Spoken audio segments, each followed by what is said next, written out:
जी association academy में आप सबका फिर से स्वागत अभिनंदन है। आज हम संविधान के 40 महत्वपूर्ण प्रश्नों के साथ उपस्थित हुए हैं जो कि आगामी प्रतियोगी परीक्षाओं के लिए अत्यंत महत्वपूर्ण है। तो चलिए देर न करते हुए स्टार्ट करते हैं अपने 40 महत्वपूर्ण प्रश्नों का संग्रह। हमारा आज का पहला प्रश्न कि निम्नलिखित में से किसके मामले उच्च न्यायालय और उच्चतम न्यायालय दोनों की अधिकारिता में आते हैं। ऑप्शन ए केंद्र और राज्यों के बीच के विवाद, बी राज्यों के परस्पर विवाद, सी मूल अधिकारों का संरक्षण, डी संविधान के उल्लंघन से। तो इसका सही जवाब बताइए क्या होगा। इसका सही जवाब होगा ऑप्शन सी मूल अधिकारों का संरक्षण जो है उच्च न्यायालय और उच्चतम न्यायालय दोनों के अधिकारिता में आते हैं। हमारा आज का दूसरा महत्वपूर्ण प्रश्न, भारतीय संविधान निम्न में से कौन सी नागरिकता प्रदान करती है। ए दोहरी नागरिकता, बी एकल नागरिकता, सी ए और बी दोनों, डी उपरोक्त में से कोई नहीं। तो भारतीय संविधान जो है हम एकल नागरिकता जो है प्रदर्शित करती है, एकल नागरिकता। हमारा आज का तीसरा महत्वपूर्ण प्रश्न, केंद्र एवं राज्यों के बीच वैधानिक शक्तियों का बंटवारा दिया हुआ है किस अनुसूची में। 5वीं अनुसूची में, 6ठी अनुसूची में, 7वीं अनुसूची में या 8वीं अनुसूची में। तो इसका सही जवाब होगा 7वीं अनुसूची में केंद्र और राज्यों के बीच शक्तियों का बंटवारा निहित है।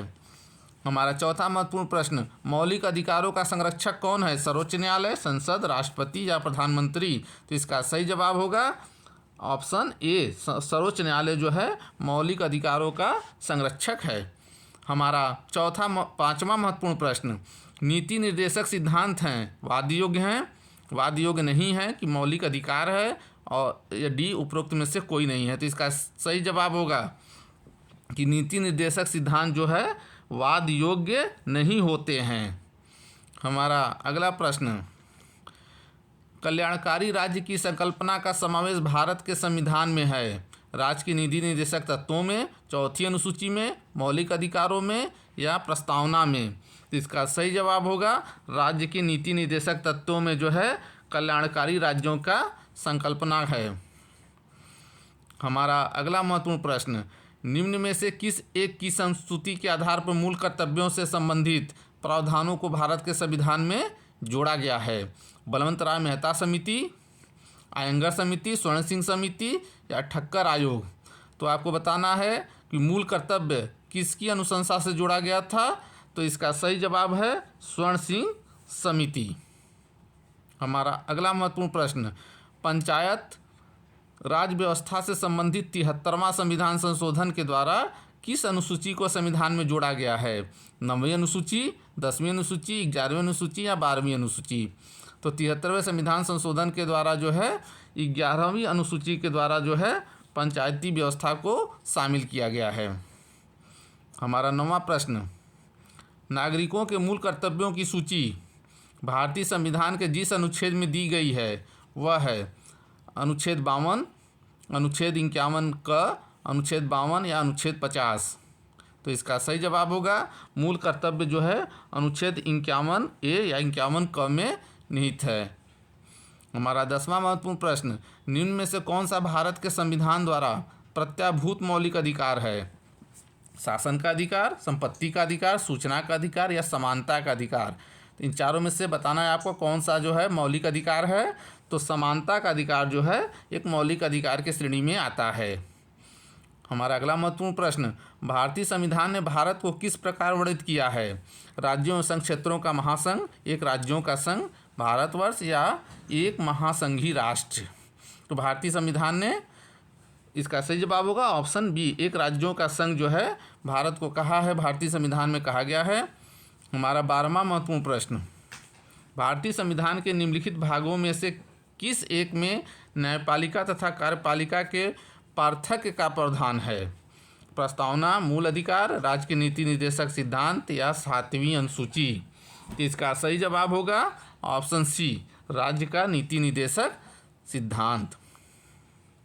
हमारा 13वां महत्वपूर्ण प्रश्न, निम्नलिखित में से कौन सा अधिकार भारतीय संविधान के अनुच्छेद 32 के अंतर्गत प्रवर्तित किए जा सकते हैं। संवैधानिक अधिकार, मौलिक अधिकार, सांविधिक अधिकार या उपरोक्त सभी। तो अनुच्छेद 32 जो है आपके मौलिक अधिकार के तहत वर्णित है। अनुच्छेद 12 से लेकर अनुच्छेद 35 तक ये मौलिक अधिकार है। हमारा 14वां महत्वपूर्ण प्रश्न, भारतीय संविधान की 10वीं अनुसूची का संबंध किससे है? भारत की राष्ट्रीय भाषा से, अनुसूचित एवं जनजाति क्षेत्रों के प्रशासन से, न्यायिक पुनरावलोकन से या दल बदल विरोधी कानून से। तो 10वीं अनुसूची जो है दल बदल विरोधी कानून से संबंधित है। हमारा डी आंसर जो है सही है। हमारा अगला महत्वपूर्ण प्रश्न, राष्ट्रपति द्वारा कितने सदस्यों को राज्यसभा में मनोनीत किया जा सकता है? 10, 15, 12 या 20? तो इसका सही जवाब होगा 12 सदस्य जो है राष्ट्रपति द्वारा राज्यसभा में मनोनीत किए जा सकते हैं। हमारा अगला प्रश्न, राष्ट्रपति पर महाभियोग का आरोप संसद के किस सदन द्वारा लगाया जा सकता है? लोकसभा द्वारा, राज्यसभा द्वारा, संसद के किसी भी सदन द्वारा या उपरोक्त में से किसी के द्वारा भी महाभियोग नहीं लगाया जा सकता। तो इसका सही जवाब होगा ऑप्शन सी, संसद के किसी भी सदन द्वारा जो है राष्ट्रपति पे महाभियोग लगाया जा सकता है। राज्यसभा को अस्थायी सदन कहते हैं, क्यों कहते हैं? ऑप्शन ए, सभी सदस्य आजीवन सदस्य होते हैं। बी, इसे विघटित नहीं किया जा सकता है। सी, कुछ सदस्य प्रति 2 वर्ष में अवकाश ग्रहण करते हैं। डी, बी और सी दोनों सही है। तो इसका सही जवाब होगा ऑप्शन डी, यानी बी और सी दोनों सही है। बी में इसे विघटित नहीं किया जा सकता और इसके कुछ सदस्य प्रति 2 वर्ष में रिटायर हो जाते हैं, अवकाश ग्रहण कर लेते हैं।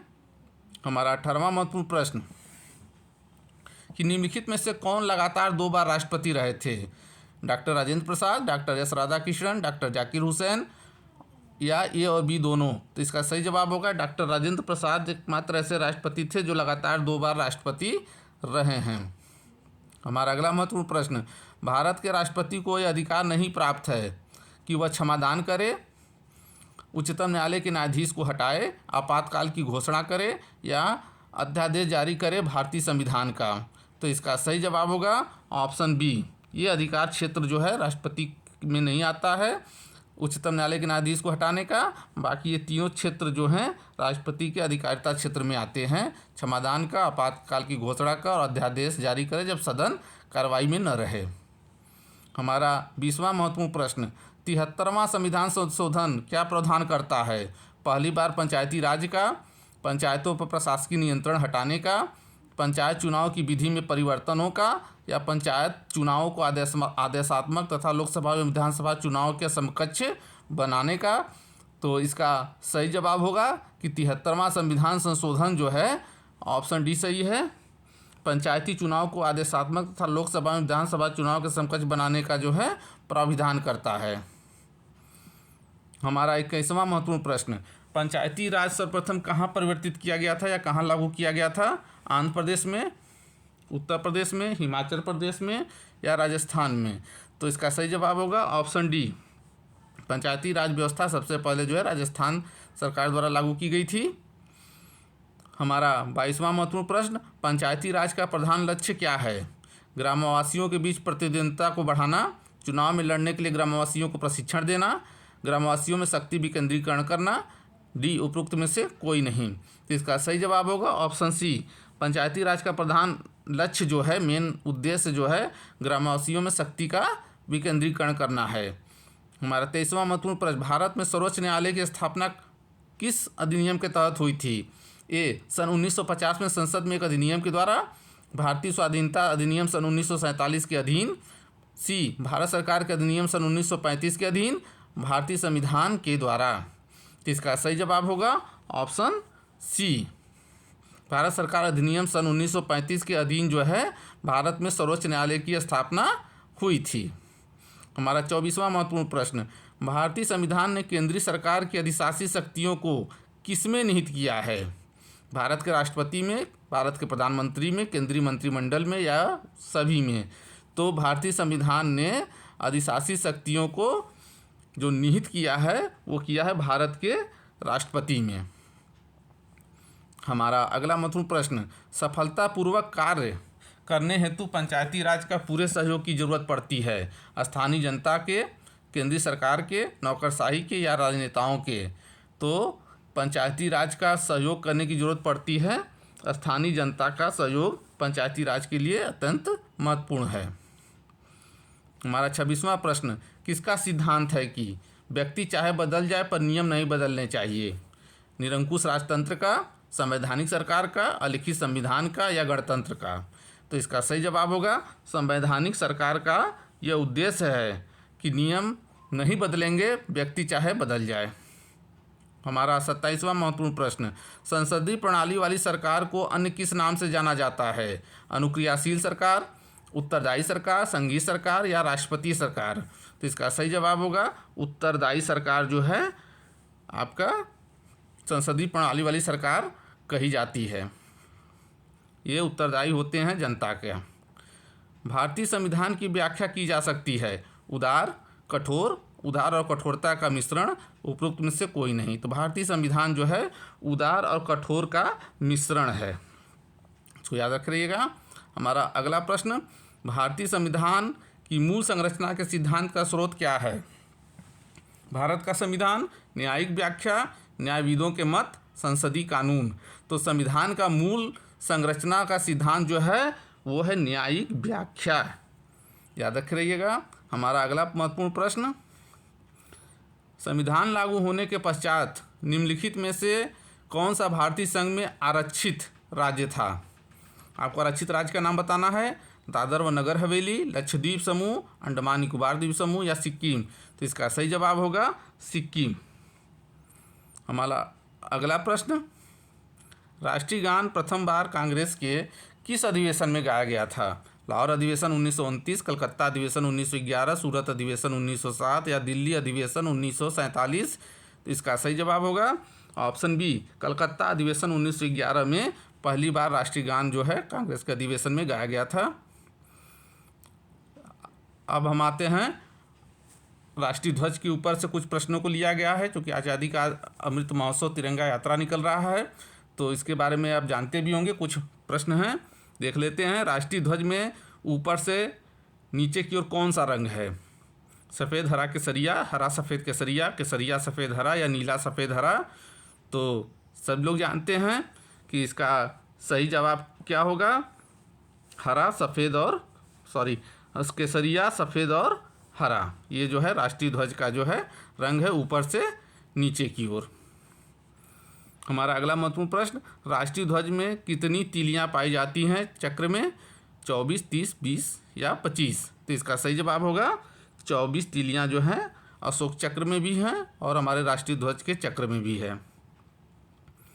हमारा अगला प्रश्न, राष्ट्रीय ध्वज में हरा रंग किसका द्योतक है या किसका प्रतीक है? सत्य का, समृद्धि का, त्याग का या वीरता का? तो हरा रंग जो है समृद्धि का प्रतीक है, याद रख रहिएगा। हमारा अगला महत्वपूर्ण प्रश्न, राष्ट्रीय चिन्ह से भारत का राष्ट्रीय चिन्ह कहाँ से लिया गया है? सारनाथ स्थित अशोक स्तंभ से, पटना स्थित संग्रहालय से, कलकत्ता स्थित संग्रहालय से या गया स्थित बौद्ध विहार से? तो इसका सही जवाब होगा सारनाथ के स्थित जो है अशोक स्तंभ से जो है भारत का राष्ट्रीय चिन्ह लिया गया है। राष्ट्रीय चिन्ह में सिंहों की संख्या कितनी होती है? 3, 4, 2 या 1? तो सिंहों की संख्या कुल होती है 4, जिसमें से 3 आपको सामने की ओर दिखाई देते हैं और 1 जो है पीछे की ओर होते हैं। हमारा अगला प्रश्न, राष्ट्रीय चिन्ह में सारनाथ स्थित अशोक स्तंभ से क्या निकाल दिया गया है? दौड़ता हुआ घोड़ा, एक सिंह, एक हाथी या घंटी नुमा कमल? तो याद रख रहिएगा कि घंटी नुमा कमल जो है अशोक स्तंभ में था लेकिन राष्ट्रीय चिन्ह में नहीं लिया गया है, घंटी नुमा कमल को निकाल दिया गया है और ये तीनों जो हैं राष्ट्रीय चिन्ह में उपस्थित हैं। हमारा अगला महत्वपूर्ण प्रश्न, सत्यमेव जयते राष्ट्रीय चिन्ह में कहाँ अंकित है? सबसे ऊपर, सिंहों के बीच में, सबसे नीचे या धर्म चक्र के ऊपर? तो सत्यमेव जयते राष्ट्रीय चिन्ह में सबसे नीचे अंकित है। हमारा अगला महत्वपूर्ण प्रश्न, किस वर्ष में जनगण मन को भारत का राष्ट्रीय गान के रूप में अपनाया गया था? 1948 ईस्वी में, 1949 में, 1950 में या 1951 में? तो इसका सही जवाब होगा 1950 में जो है जनगण मन को भारत का राष्ट्रीय गान के रूप में अपनाया गया था। हमारा 40वां और अंतिम महत्वपूर्ण प्रश्न, हमारा राष्ट्रीय वृक्ष क्या है? नीम, आम, पीपल या देवदार? तो इसका सही जवाब होगा बरगद। हमारा राष्ट्रीय वृक्ष जो है बरगद है, तो याद रखे रहिएगा, ये इसका जो है सही जवाब होगा। कमेंट बॉक्स में आप ज़रूर बताइए कि हमारा राजकीय वृक्ष क्या है, उत्तर प्रदेश का जो है राजकीय वृक्ष कौन सा है। धन्यवाद। जी एसोसिएशन एकेडमी में आप सबका फिर से स्वागत है। आप अगले वीडियो में फिर से आपसे मिलते हैं। धन्यवाद।